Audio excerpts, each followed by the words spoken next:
Welcome to the Gay Buddhist Forum, where teachers from all schools of Buddhism offer their perspectives on the Dharma and its application in modern times, especially for LGBTQI audiences. These talks are offered freely to the world and made possible by appreciative listeners. If you would like to support our efforts to share the Dharma with underserved audiences, please visit gaybuddhist.org. There you can donate, find a list of upcoming speakers, or enjoy many hundreds of these recorded talks dating back to 1996. Thank you, Henry. Welcome, everyone, and welcome to those of you at home. Wonderful to have you with us. I'm always so happy to be here. This just feels to me like a Buddhist oasis in the middle of the city. And it's a pleasure to be with you people in particular. But can we just talk about the elephant in the room for a moment? You probably heard of this Chinese curse. Well, I looked into it, and actually it's probably from England. And the curse is, may you live in interesting times. And the times we're living in are way, way too interesting, in my opinion. It can be really overwhelming, a source of destabilization and dismay, confusion.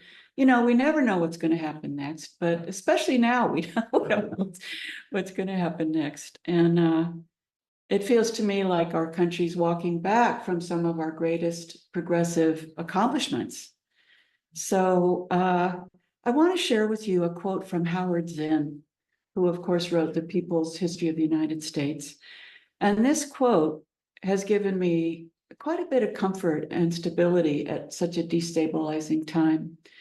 Howard Zinn says, "To be hopeful in bad times is not just foolishly romantic. It is based on the fact that human history is a history not only of cruelty, but also of compassion, sacrifice, courage, and kindness. What we choose to emphasize in this complex history will determine our lives. If we see only the worst, it destroys our capacity to do something. If we remember those times and places, and there are so many, where people have behaved magnificently, this gives us the energy to act, and at least the possibility of sending the spinning top of a world in a different direction. And if we do act in however small a way, we don't have to wait for some grand utopian future. The future is an infinite succession of presents, and to live now as we think human beings should live, in defiance of all that is bad around us, is in itself a marvelous victory." Howard Zinn. And when, I like to talk about whatever I happen to be going through, and I really feel right now that practice is a bridge over troubled water. I'm going to call this talk a bridge over troubled water. Of course we wonder, what can we do about these horrible problems and the insanity and hatred that abound? But we can practice, and we can be a light in that darkness. I'd like to share some teachings with you that have been a great help to me from the Buddhist scholar Stephen Batchelor, an English scholar. I'm a practitioner, but not a scholar, so I'm very grateful to those people who are. And in his book, Buddhism Without Beliefs, he tells us that Buddha stood up from his seat under the Bodhi tree, and he returned to the group of wandering mendicants that he'd been a part of. This was after his great awakening, when he saw the morning star. And he began a life of teaching. And his first talk was about the Four Noble Truths. And I've talked about these in the past. I'm sure other teachers who've come here have talked about the Four Noble Truths. This is the insight that he had upon awakening. And I want to share with you a wonderful interpretation of these truths through the lens of Buddhism Without Beliefs.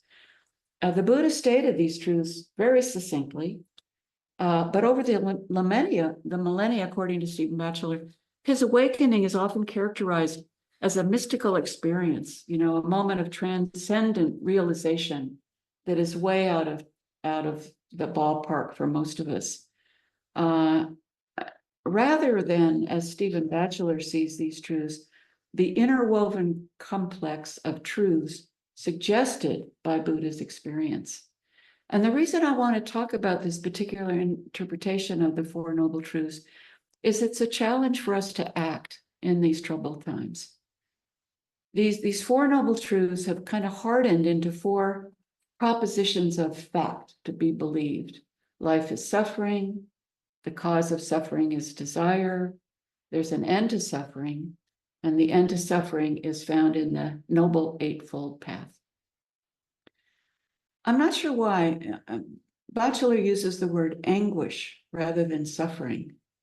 You know, I've heard different translations of dukkha is the Sanskrit word, but it's a very evocative word, really, anguish. And instead of those truths carved in stone, Batchelor states that the Buddha suggested that we understand anguish. This is an action, you know, to understand anguish, to let go of its origins, to realize its cessation, and to cultivate the path. This is a much more dynamic and active interpretation of those truths. And Batchelor says that in failing to make this distinction, remembering that Buddha offered us four ennobling truths to be acted on, rather than a list of things to believe in, we miss the mark. And, you know, this is what really attracted me to Buddhism in the first place, when I heard Buddhist practice is an experiment, it's a laboratory. And the Buddha always encouraged people to try these things out for yourself and see how they work in your own life. He didn't say you must believe in this. Batchelor suggesting that Dharma practice involves actively engaging in these truths and penetrating them through our own experience, and then by taking action. Batchelor says that the Buddha was not a mystic. He was just, he didn't feel that he had laid claim to an esoteric truth that wasn't available to the rest of us, that could only be revealed to the privileged. I like this phrase of Batchelor's. Buddha had awakened from the sleep of existential confusion. Buddha had awakened from the sleep of existential confusion. When I was in high school, I came across the existentialists, and I read Jean-Paul Sartre's book, Nausea. And this enabled me, when people asked me how I was doing, to say, just a touch of existential nausea. I'll be okay. The first two truths, anguish and its origin, describe our dilemma. Anguish and its origin, that's our dilemma. And the second, cessation and the path, point to the resolution of this dilemma. Buddha awoke to a set of interrelated truths rooted in the experience of here and now, and he experienced them as ennobling. I think this is really key, and I don't think we focus on this enough. The noble truths, the Four Noble Truths, they're ennobling because they allow us to understand and work with, and in some ways transcend suffering, and make use of I feel like, as a person in recovery, to make use of our suffering to connect with other beings, to recognize our deep interconnection with one another. So not propositions to believe in because someone we admire says so, but challenges to act. Buddha described himself as a healer rather than a savior. I've been studying cults, and it's so fascinating the things that cults have in common. And one of them is a charismatic leader that claims to own the truth, and that if you don't follow this truth, you're going to burn in hell or whatever. And so that Buddhism gives us our own agency, to me, is so important. The Four Noble Truths can be seen as a diagnosis, a prognosis, and a treatment. So Batchelor compares this to the story of Alice in Wonderland, and I find this quite charming. The bottle of anguish has the label, understand me, understand anguish in our own lives. Watch what's happening when suffering arrives. How do we get stuck? What do we cling to? What unskillful acts and ways of being do we cling to out of habit that cause suffering to ourselves and others? This is an invitation to look deeply into the causes of our suffering, into Buddha's enlightenment about the truth of sickness, old age, and death, and to penetrate the truth of impermanence through our own experience, and to stop trying to distract ourselves in countless ways from the truth of our fleeting lives. Batchelor put it this way: if we ignore a powerful wave, it can crush us. But if we turn and face it and dive right into it, it's only water. I really love that analogy. The second noble truth has the label, let go. When we practice with our afflictive emotions, with our anger, our envy, our hatreds, our addictions, we come to see that they are impermanent, transient, conditional. The first truth, to understand anguish, is not separate from the second truth, because in understanding the nature of suffering, of anguish, we can more easily let go of it. And the nature of anguish is this sticky quality. I've said to you before that in studying the brain, I've heard this phrase over and over again, and I've shared it with you before, that our brain is like Velcro for negative experiences and like Teflon for positive experiences. You might say that that is a recipe for suffering, to cling to those unfortunate things that happen to us, to wallow in our guilt and shame. This is not only experiencing anguish, but increasing and deepening it in our neural pathways. Letting go of craving isn't rejecting it, but allowing it to be what it is, a temporary state of mind that will pass away. Batchelor says the sudden gap in the rush of self-centered compulsion and fear. I love that. The sudden gap in the rush of self-centered compulsion and fear allows us to see with unambiguous immediacy and clarity the transient, unreliable, and contingent nature of reality. In revealing life in all its vulnerability, it becomes the doorway to compassion. Why? Well, because we're all in this together. None of us is separate from this truth or immune to it. In the cessation of suffering, we recognize that conditions arise and pass away moment by moment. And in Buddhism, we call this emptiness, the infinitely creative dimension of life. And Batchelor says that this dynamic whispers its own label, realize me. And we do have the capacity to realize this clearing in the center of our life, this clearing. But we tend to glimpse it and then it fades away. We have these moments of clarity, these moments of great understanding. We feel almost sometimes in our heart a wave of compassion before we've even noticed it in our mind.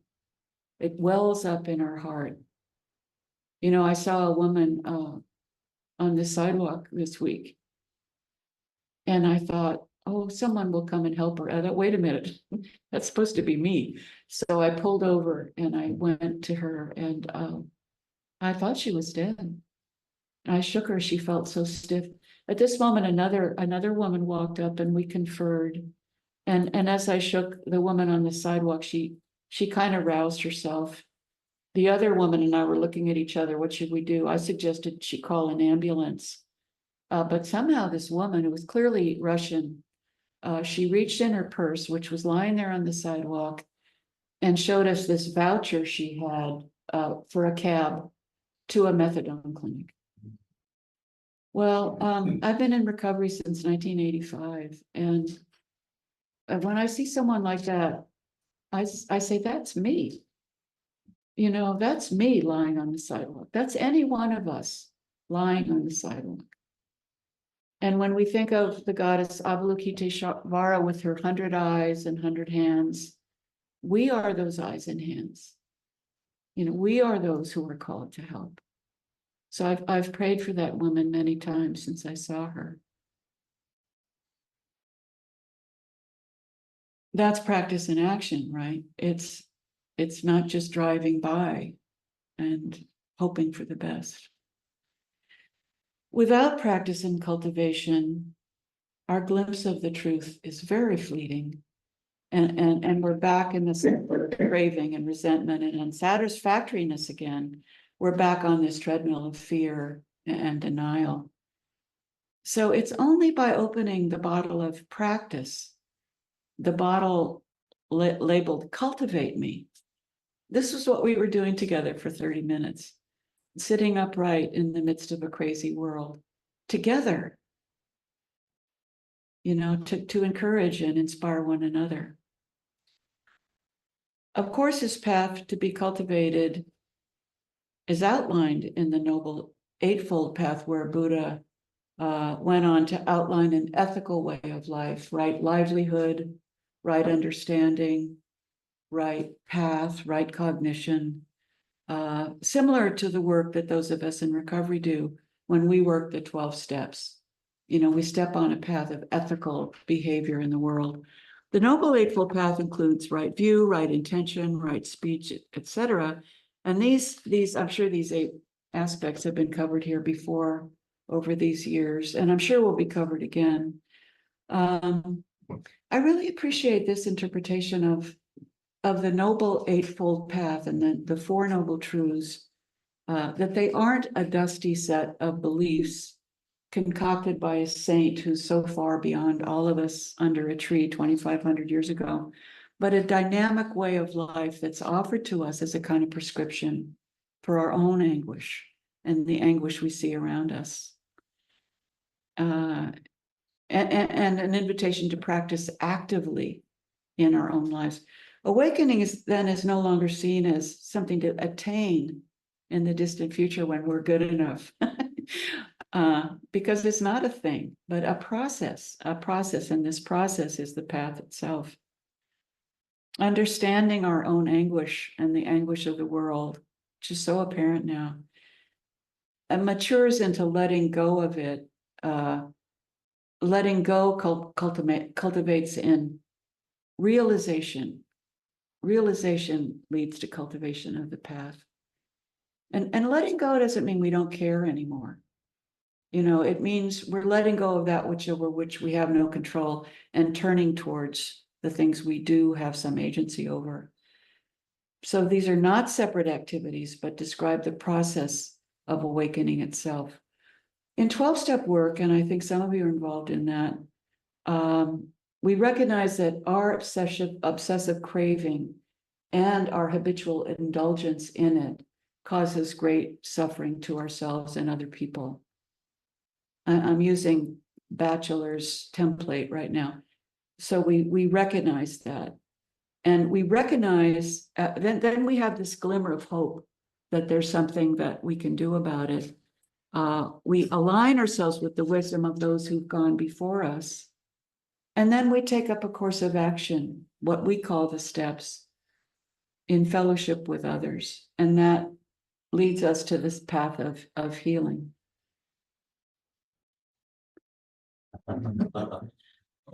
I saw a wonderful documentary about Kurt Vonnegut, and you may have seen it on Netflix. It was just incredible. And he was asked what he thought was the greatest contribution that America had made to the world. And Kurt Vonnegut said, well, as a lover of jazz, I want to say jazz, but actually I have to say it's Alcoholics Anonymous. That warmed my heart. You know, and I've been to these international conferences where 90 flags are on stage of the countries where the big book of Alcoholics Anonymous has arrived and been translated. These are Muslims, Jews, Christians, agnostics, atheists, Buddhists. Batchelor says that some scholars and practitioners will say that you cannot say you're a Buddhist unless you believe in reincarnation. Buddha believed in reincarnation in the context of the times that he lived in and the Hindu beliefs that he'd been raised with. And in fact, he could talk about his many previous lifetimes. And really these stories of his previous lifetimes, when he was born as a monkey or as a crane or as a lion or as a wise old woman, these were his parables or teaching stories for his adult followers. And I chose 10 of those stories to rewrite and reimagine in my book, Buddhist Stories for Kids, available in the lobby. If you know a child or, actually they're fun for anybody to read. I had so much fun writing that book. And it's beautifully illustrated by Sonali Zohra, a Bangladeshi artist. She really brought those stories to life. The idea that life continues somehow after death is central to many religions. Evangelical Christians, as I read about cults, if you don't follow this path, you're going to suffer terribly, is a tenet in most of these cults. I'm not saying Christianity is a cult, although in some of the sects, that's certainly an aspect of it. And evangelical Christians apparently feel that the belief that you will burn in hell for eternity unless you follow that way of life is the only way to keep people in line. A wonderful priest, a wonderful evangelical preacher, African-American man who was grew up in the faith and became quite a preacher himself. When he saw children starving in Africa, and he knew that they were going to go to hell according to evangelical beliefs, he thought, how could that be? If God consigned those babies or anybody who hasn't heard the gospel to hell, what kind of God is that? He's worse than Hitler. Well, he was expelled from his church, but he started a church that was very open to LGBTQ questioning to us. People of all stripes, all colors, all denominations, with a much more open heart and a much more accepting and loving, and I say more Christian, approach. As I love that story. Batchelor has a refreshing approach to some of these ideas. The idea of reincarnation is tied up with the notion of karma, that if we have ethical behavior in this life, we will be rewarded somehow in future lifetimes. But Batchelor has a very refreshing approach to some of these ideas, and he offers the alternative of cultivating a healthy agnosticism. If ideas arise in the teachings that are helpful to us, of course, we can embrace them and practice with them, but we can have a dynamic relationship with them, with the teachings. In terms of reincarnation, for example, it's okay to just firmly state that we just don't know. And I may have shared with you, I ran into one of my former third graders at Point Reyes, and she said, "You may not remember me, but I was in your class." I said, "Anna, not only do I remember you, I remember when you raised your hand and said, 'Laura, what happens after you die? I forget.'"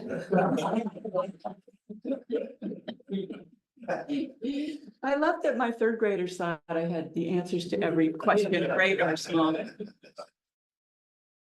One of my boys asked me, "Is Reno really the biggest little city in the world?" And I know I've shared with you the story of two of my third graders talking in the hallway, and Talia said to Tessa, "Would you rather be buried or cremated?" And Tessa said, "I don't know, surprise me."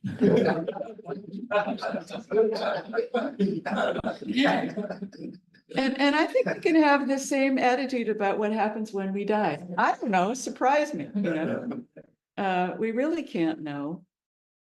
You may disagree with this, but I'm with Batchelor on this one. In Buddhism, we can just not know. It's okay to not know. Only don't know is a Zen phrase. I've seen it on t-shirts. Only don't know, Zen phrase. So many of the troubles in the world are caused by people who are absolutely sure they're right. Suzuki Roshi died before I came to Zen Center. I never got to meet him, but his students told me that he would not discuss reincarnation.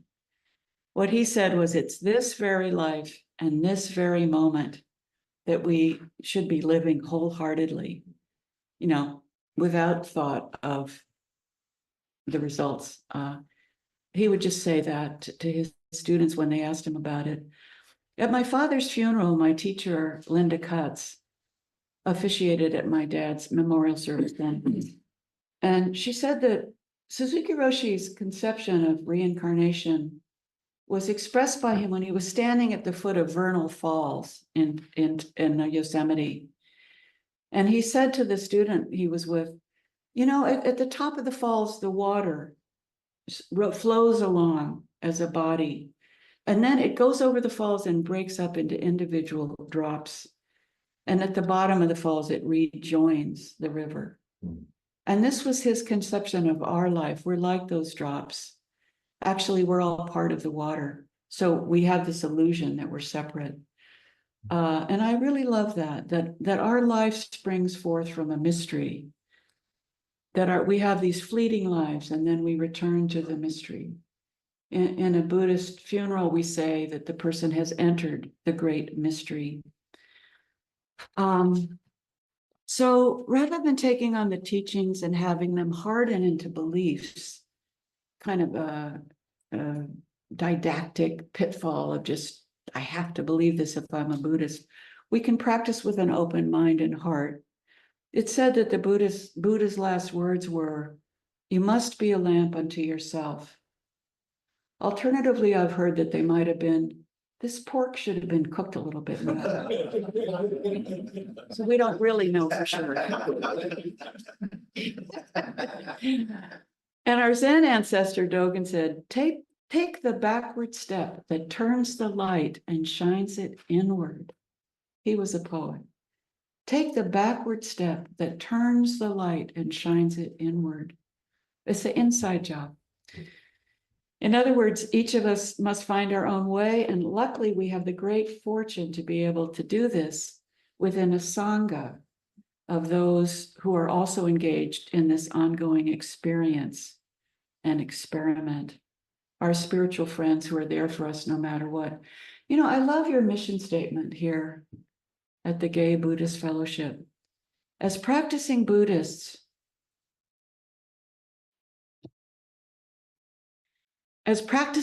we cherish the unique potential of each individual and each individual's unique mission in the world that only they can accomplish.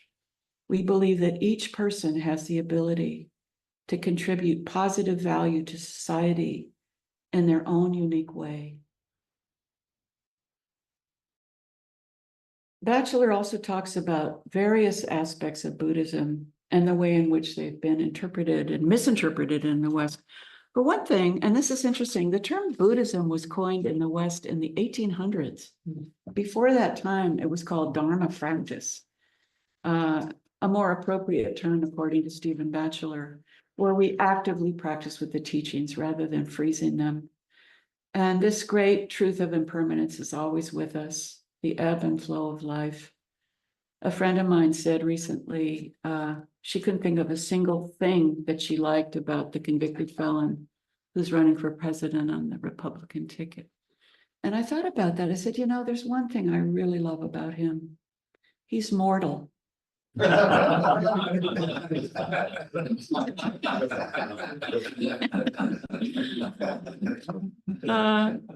Today we've been exploring Buddhism Without Beliefs by Stephen Batchelor. And at the elementary school where I taught for many years, our fantastic music department would teach the kids the inspiring and motivating and deeply meaningful songs of the civil rights movement. And I'm going on a little bit long, but can I read you something that So after the election on November 8th, 2016, we gathered in the music room at the San Francisco School as Doug Goodkin, a legendary music teacher, led the students in a song about a gray goose, and we joined in on the chorus. It's an African-American song about a goose that, despite others' repeated efforts to destroy her, survives and flies deep into the sky, a long string of goslings behind her. I wondered why Doug had chosen this song for this occasion, but when we finished, he said that each of us has a gray goose within us that can take flight and free us. No one can touch it. No one can take it away from us. There's a place inside each of us that is sacred and inviolable. No matter what happens in the world, no matter how dark the times, the bright wings of freedom are within each of us. This is your mission statement, right? Doug said to the children, you may not understand it completely now, but someday you will know that today is an important day in our country's history, a day when many of the values of this school, many of the values that the school stands for are in danger: democracy, social justice, personal responsibility, the beauty and power of diversity. And later, when you do understand, I want you to look back and remember that on this day at our school, we gathered and we sang. So I would like to conclude with a song with you all, if you'll indulge me. And this is one of those beautiful African-American songs of freedom and connection. So we'll do it as call and response. I have no idea what this is going to sound like on Zoom, but I think we can enjoy it. So if you care to join me, you can repeat what I sing. Let your little light shine, shine, shine. Let your little light shine, shine, shine. Let your little light shine, shine, shine. Let your little light shine, shine, shine. There might be someone down in the valley trying to get home, trying to get home. There might be someone down in the valley trying to get home, trying to get home. It may be two, it may be three, it may be you, it may be me. It may be two, it may be three, it may be you, it may be me. There might be someone down in the valley trying to get home, trying to get home. There might be someone down in the valley trying to get home, trying to get home. Thank you so much. We're all just trying to get home.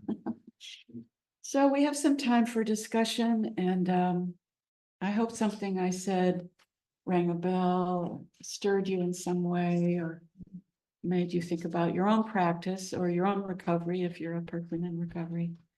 So the floor is open, and if you're at home and you'd like to join us, just signal and Henry can include you in our discussion.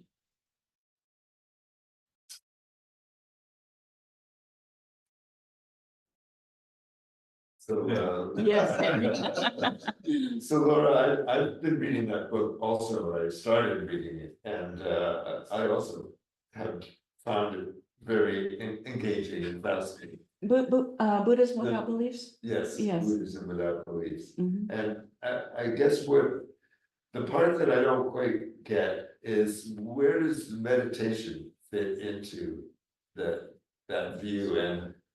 And you know, is meditation somehow about a transcending experience, or is it just a kind of contemplation? Oh, that's a wonderful question. You know what I find about Buddhist scholars is they don't often talk about much about meditation.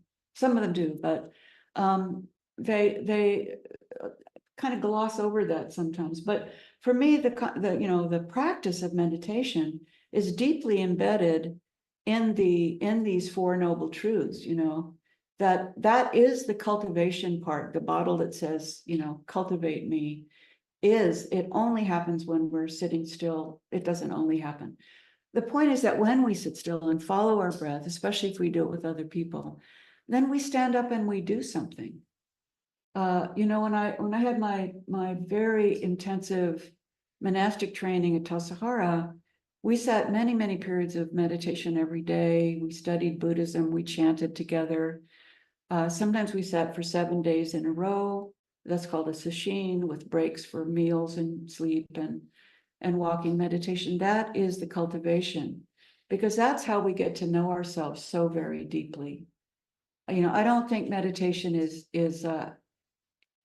extra or inconsequential at all. It's sort of the groundwork that Buddha's teachings were based on, right? I mean, he came to these realizations by sitting still. He sat down under that tree and he said, I will not move from this space, from this place, until I achieve enlightenment.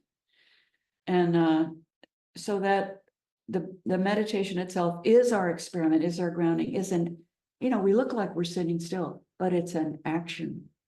And it's a noble action, and an action. In that guided meditation, I said, I'm ready to act with courage and integrity. And just to take our seat in the middle of a crazy world and sit up straight and follow our breath and get to know ourselves in a way that helps us work with our unskillful ways of being in the world, so that when we get up and walk out into the world, we're a more compassionate, honest, helpful, kind person.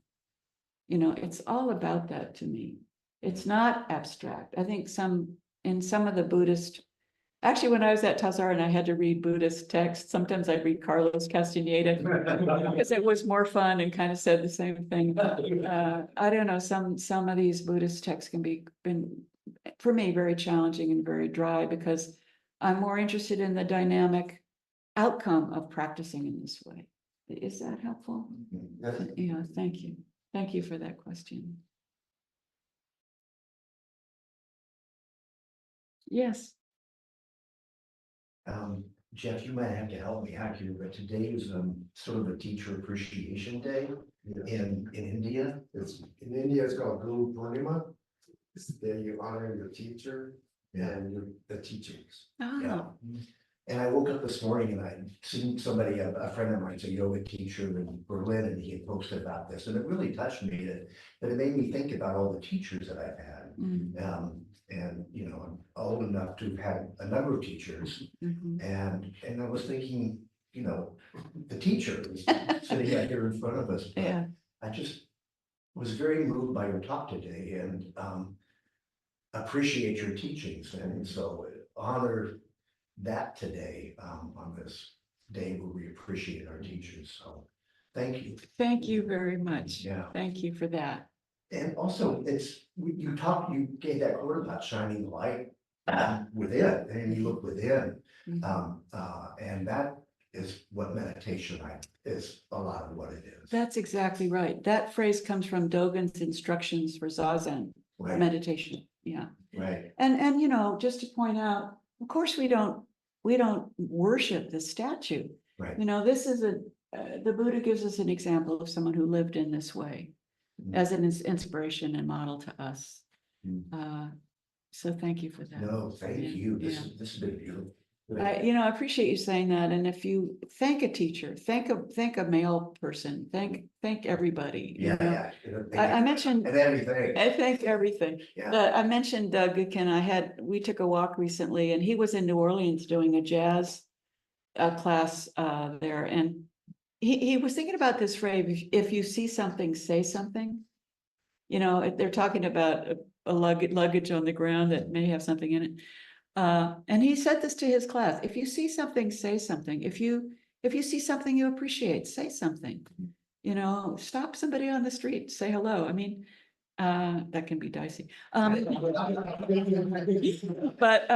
if you see something you appreciate, say it, because it takes root in the other person's heart and they feel seen and appreciated. And we don't do this often enough with the people we live with and love.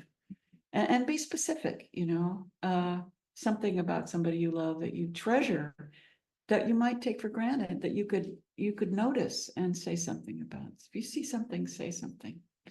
Thank you for saying something. Jeff.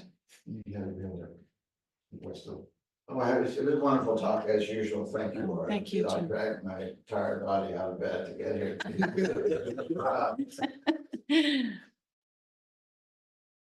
I find that one of the things that's transient in my life is a sense of equanimity. Mhm. Um. I just, and I have a long prayer list, I'm very generous, but I cannot say a prayer for Donald Trump. I don't know how to do that. Mhm. I want him to die. Mhm. That's my prayer that He's mortal. he's But not assassinated. not assassinated, no, just in his sleep quietly. Well, maybe not. Maybe a little discomfort. I'm sorry. I didn't mean to- What you hear here, let it stay here. Please stop the recording. Anyway, I just found it a curious Mhm. prohibition that I respect. I'm sorry, what's the prohibition? I mean, I cannot wish him well. Oh, yeah. Yeah. And I know that's not an exalted understanding, but it's just, it happens. May I offer something Please. about that? Okay, so what do we learn from this person, you know? I think maybe one positive thing that comes out of it is that our own values, the things we love, the things we cherish, come forth so much more strongly against the backdrop of the hatred and dishonesty and violence and everything that that person manifests and represents. That we feel so much more strongly about things we might have taken for granted. You know, the freedom of the press, freedom of speech, freedom of sexual orientation, freedom of reproductive freedom, all the freedoms that we enjoy, that enclave professes to also love freedom, but it's freedom at the expense of other people's freedom. So, That's helpful, thank you. okay, yeah. It's very, very troubling. Mhm. You know, I think of the Bodhidharma doll that you hit it in a Bodhidharma, you push the Bodhidharma doll and he bounces back up. And equanimity, when we're not in equanimity, we explore what that is. And then gradually we can come back to a sense of peace. Mhm. But it doesn't work if we just stuff our feelings and pretend they're not there and pretend we're in equanimity. That doesn't really help. That doesn't help. Okay, Jeff? Yeah, thank you for speaking to the elephant in the room. Mhm. It's been so present to me lately, and I loved Stephen Batchelor's interpretation of the first noble truth. We all experience anguish. I used to have a hard time with the four noble truths because it doesn't say suffering is the only thing. It says we all, to be born is to suffer. Mhm. It doesn't say that joy is available or, but it does offer the path, the eightfold path. Mhm. And, but I can feel that's the word anguish, really, when you said it, I feel suddenly more connected to other Ah. people. Mhm. Imagining, you know, a parent in Gaza or something. Right now, I saw this morning, the Sunday morning show about how many children are being killed by snipers Oh. intentionally. Mhm. And so, I mean, I have appreciation for a great sense of time in India. They think in terms of hundreds of thousands of years. Mhm. And but you know, I've been having a lot of anguish. I know it happens in cycles, you know, the state of the world and the amount of suffering or anguish. But I appreciate it. It's great talk. Thanks. Well, Jeff, you know, you mentioned something that's a wonderful practice in Tibetan practice. It's called Tonglen. That when we are in anguish, when we're not in equanimity, when we feel abandoned and betrayed, when we're lost in depression, you know, one thing we can do is stop and send our golden tendrils from our heart out in the world to touch every other person that feels that way right now. And you know, as a mother of a child who of course, all children grow up with difficulties. When I felt so lost and helpless, because your child has to suffer. They have to have their own suffering. You can't protect them from it. But when I would feel that anguish that a mother feels, you know, I would picture the Pieta in Rome with Jesus's adult body on Mary's lap, you know, and I would know that there are mothers, millions of mothers all over the world, and in Gaza, especially right now, and Israel. You know, the Israeli people are not in favor of what's going on. There have been thousands of people taken to the streets, but that I can share that anguish and know this is part of our interconnection with one another. And I find that healing, you know, that we're not alone in our anguish, and we can somehow, when I feel that sense of opening my heart and sending those golden tendrils out, then I don't feel so alone. I don't feel so abandoned or helpless. So thank you for bringing that up. Oh boy, what a world. I think we have Thank time. you, Laura. Is that okay? I think that's a good note to. Can we just have one more? Yeah. Yeah, I just want, it's not a question, it's just, thank you for the song. I think I really appreciate that when music enters the room. And it reminds me that we lost this week a fantastic singer and teacher, Bernice Johnson Reagan of Sweet Honey and Rock. Oh, I didn't know And that. her music, her music is constantly uplifting. So, yeah, I just wanted to acknowledge that. Thank you. I'll listen to them later. Thank you. And thank you, Henry, for your support today. Thank you.